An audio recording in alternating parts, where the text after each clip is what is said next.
యోబు గ్రంథము 14వ అధ్యాయము 2వ వచనం 12వ వచనం. అలాగునని నరులు పండుకొని తిరిగి లేవరు. ఇక్కడ మనిషి చనిపోగానే ఫస్ట్ ఏం చేస్తారు జనాలు వచ్చి, లెగువయ్యా లెగువయ్యా లెగువయ్యా, తొందరగా లెగువయ్యా, మీ తమ్ముడు వచ్చాడు లెగు, మీ చెల్లి వచ్చాడు లెగు.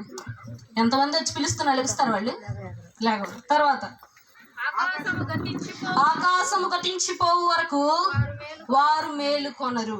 తర్వాత ఎవరును వారిని నిద్ర లేపజాలరు. నువ్వు ఎన్నిసార్లు పిలిచిన వాళ్ళు లేగవరు. కానీ ఇక్కడ ఒక మాట చూస్తే ఆకాశము గతించిపోవు వరకు వారు మేలుకొనరు అంటే వారు మేలుకొనే సమయం ఉన్నది.